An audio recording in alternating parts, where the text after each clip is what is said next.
Okay, son, make sure to sleep in bed. Ohio is Dad. You're so silly, son. Good night, kid. Let me check if he's sleeping. I knew it. Go to sleep, kid. Wait, what? What's wrong, Dad? What the hell? That's it. I'm taking your phone. You're so unkind, is Ohio. What does that even mean? Son, you need to stop doing this. But the Skibidi Sigma is Ohio. I can't take this anymore. Kid, I think it's time to bring you somewhere. Welcome to your new home. Oh, hell.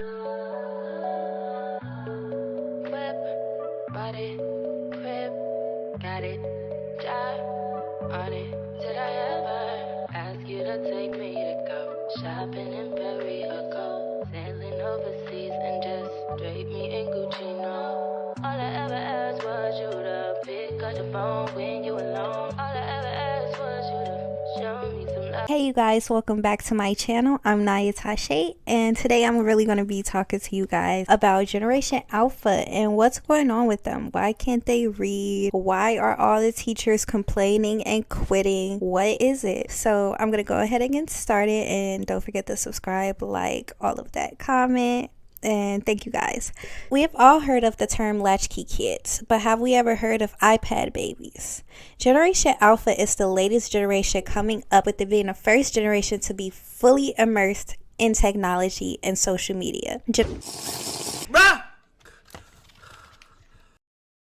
Generation Alpha and late Gen Z has been setting the internet ablaze because teachers are quitting, complaining, and fully giving up on the progress of that generation. Due to the Every Student Succeeds Act, many children stopped being held back when Obama implemented it as a revised version of the No Child Left Behind Act. Many teachers argue that this is indeed where teachers and faculty went wrong.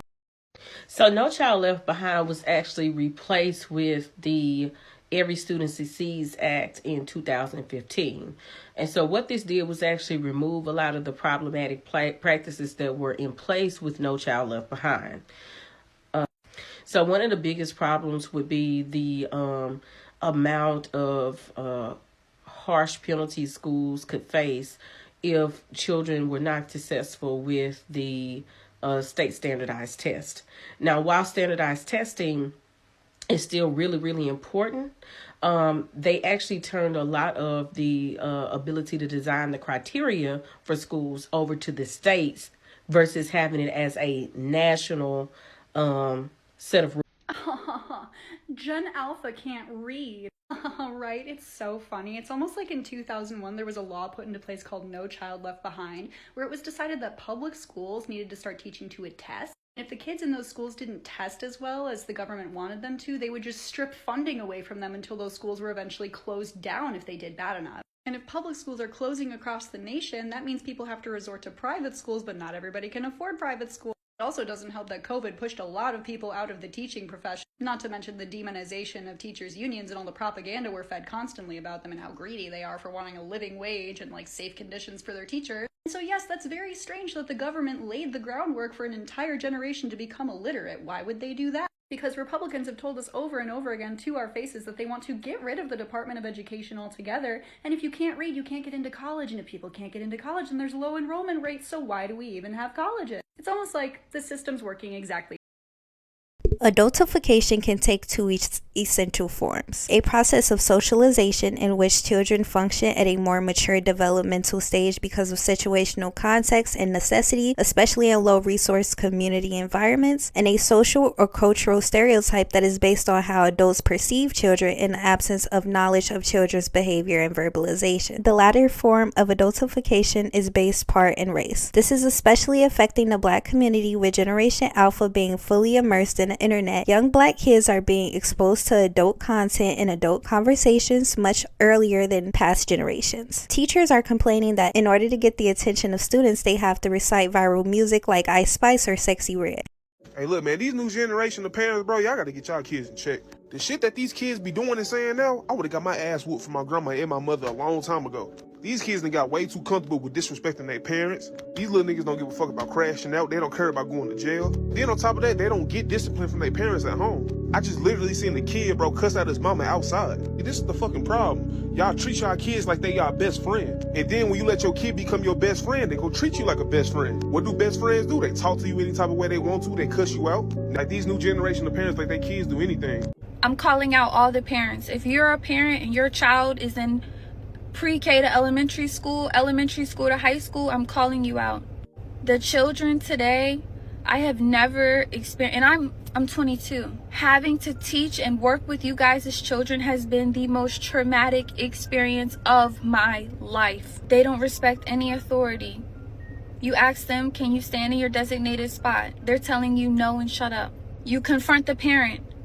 The parent tries to argue with you and fuss at you because you tried to reprimand and redirect their kid. What world do we live in? Like, what in you guys' brain as a parent says, my kid not following any directions is a great thing. It's not that serious, and y'all don't have a right to tell her what to do. It's sad. It's sad. It's really, really sad. And I'm so scared for these little girls today because this is the most insane agenda push I have ever seen.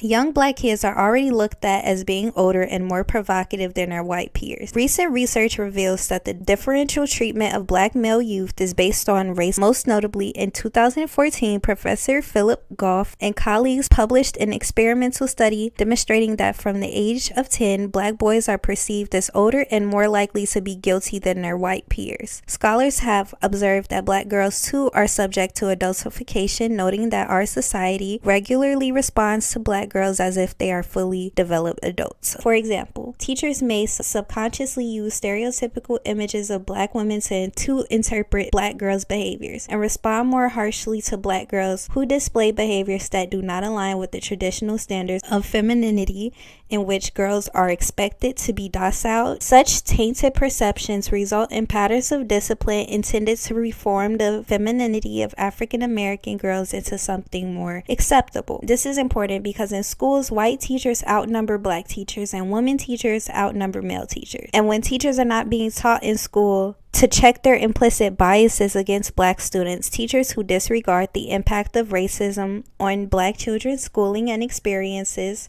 resources, and communities often will do harm to the child of color. Hey y'all, don't mind is a look of frugalness. I know it's a lot going on here. You talk about my natural hair, you're anti-black, but it's just a chill day and I got a nanny interview. So I wanted to say, I'm reading this book and I got some thoughts on it. So this book kind of started off snapping. It's a research type book. So it starts with the abstract, basically saying black males are failing in comparison to their white counterparts in school, not doing as well, starting later, and dropping out more, and black women dropping out more, etc., but not as much as black men. They gave an example of like a little boy who was headed by like a single mother household. He was living in the suburbs and he was having behavioral issues as well. He was small in stature. So that stood out to me. It says like the root of underachievement in black males would be that they're starting school a lot later than their other counterparts. So in primary school, recognizing numbers and counting isn't really the problem for us, but more so recognizing colors and writing our names. Just giving a few more statistics on reading and why women seem to do better in reading than males. So one of the examples they gave was a little boy named Daniel. And Daniel, basically, he didn't turn in his homework. He really didn't participate in school unless it was to, show more behavioral issues. When he did homework, he wouldn't turn in anything on it except for his name. It says he was also held back twice. So anyways, why this all stood out to me is because if you've ever seen this show, you would know that there's this thing called like a latchkey baby, right?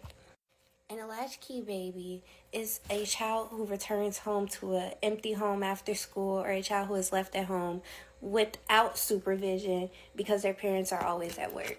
So these were examples of latchkey kids. And basically that's why it's called Bebe's kids, because Bebe will always leave her kids with the neighbor.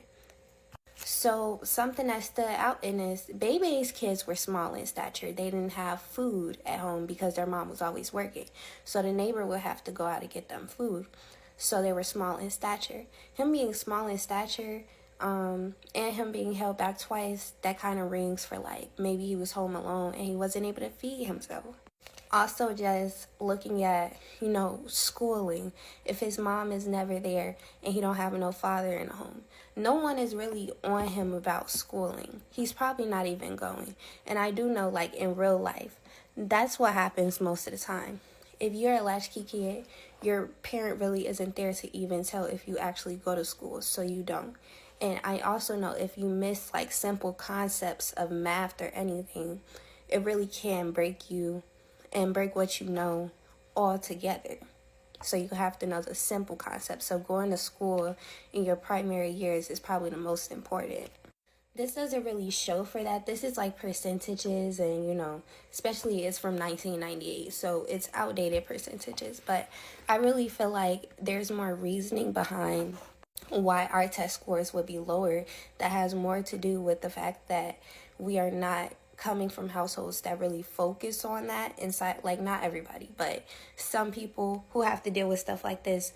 On average, Black students are not interested or relate to the retelling of white history in America. The omitting of our own history before the transatlantic slave trade is the beginning of a lot of Black students losing in their pride, as well as the students who are interested in history not getting the proper education because their teacher is not knowledgeable in Black history. Black children are also in disproportionate numbers labeled as ADHD and made to be in a special needs class for something as simple as bad behavior. Even worse, if you have bad attendance, there are teachers who will put you in a special needs classroom, and they will ignore the fact that statistically Black homes are lacking male figures, usually leaving majority of Black homes headed by a single mother with only one parent working, while Black children are left to either send themselves to school or left with little to no help with school. This plays a part in the attendance level of a lot of Black children. Black children are often just told to read at home, etc., but it is ignored that we often have less parental supervision as children than other children might. Parents no longer are teaching emotional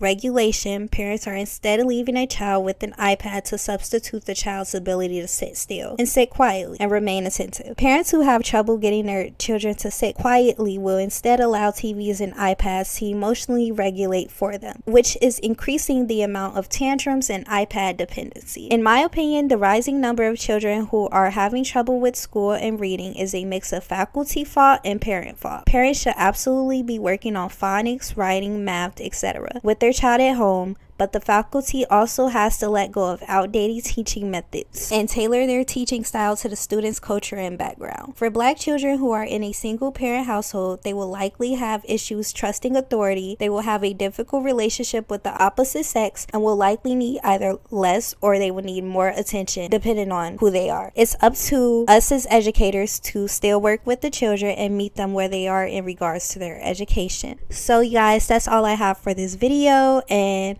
thank you so much for watching. Don't forget to like, comment, and subscribe, and also share.